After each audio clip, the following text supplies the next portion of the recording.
My name is Elisabeth Sheffield, and I will be reading from Ireland, a fairy tale, a finalist for the Big Other 2021 Award for Fiction.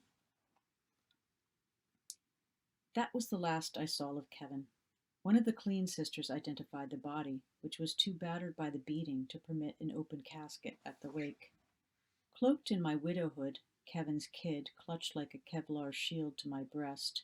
I did gather bits and pieces as I wandered the room, which allowed me to visualize his final movements, including his efforts to cover his own erotic tracks.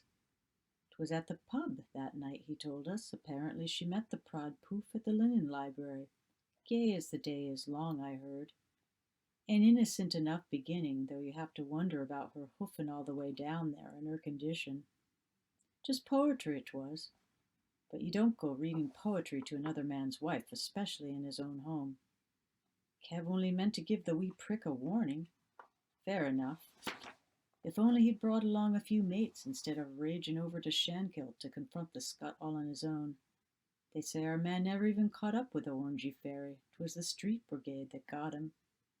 Away in the head our Kev must have been for her.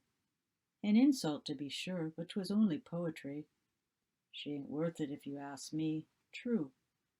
But surely she was a glorious ride before Kev knocked her up." I marveled at Kevin's presence of mind in first disseminating a story so clearly in service of his cock. I was certain that the reason he'd gone seeking our Randy Andy on his own was to give the boy's ass a good private back alley thrashing. And thanks to Kevin's more or less persuasive performance of the aggrieved paterfamilias, I was more or less safe. All I had to do was to keep a low profile, crouching beneath my widow's crape. Hide the ride that had never stopped revving, glorious or not. And in the meantime, I would plan my getaway. This time, when I wrote my Brooklyn brother, I sent a clipping from the Belfast Telegraph about the deadly sectarian beating, along with a few words about my concern for my own safety and the baby's, though already I was planning on leaving it behind as a parting gift to the Colleens, since Kevin's murderers were still at large. As I waited for my brother's response, the days grew longer and the rain became less constant, the sky clearing for hours at a time, blessing Belfast with its blotless blue. One morning I awoke in the three-poster to sun streaming through the window, and the Colleen baby, which just hours earlier had been screeching and scrabbling at my breast as I tried to plug the bottle in its mouth, now lying on its back beside me, still as an egg, but for the gentle lifting of its chest. I felt something stir inside me, a hankering for something beyond the walls of the flat where I'd been holed up for months.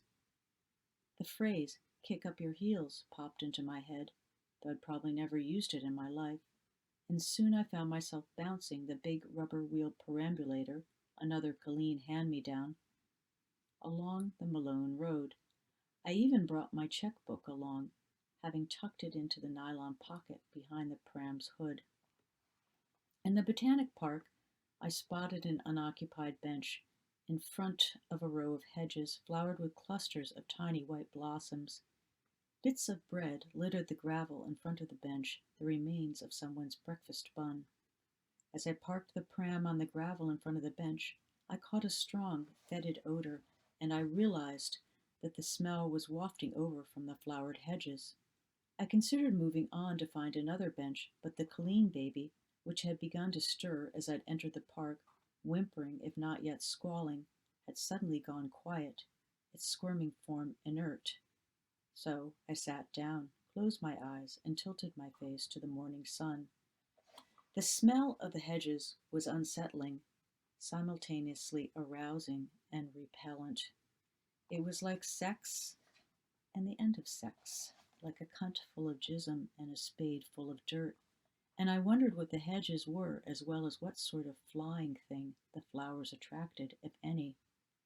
This was no smell for the birds and the bees. Would Kevin have known? Probably not.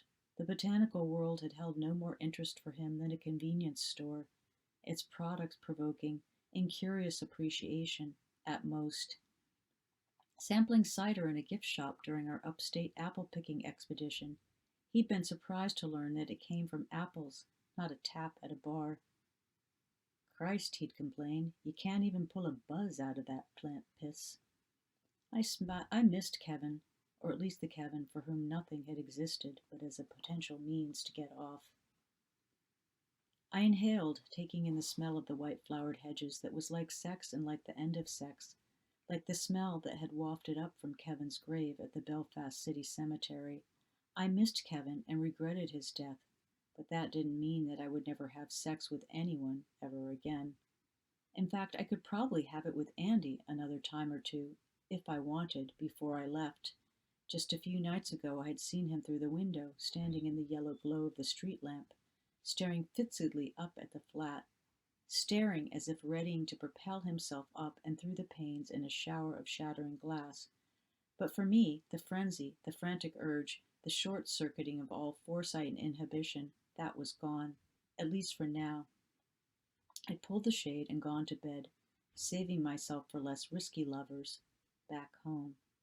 And then I heard a small choked breathing, a narrow snorting and chuffing noise. A little mouth gasping and panting.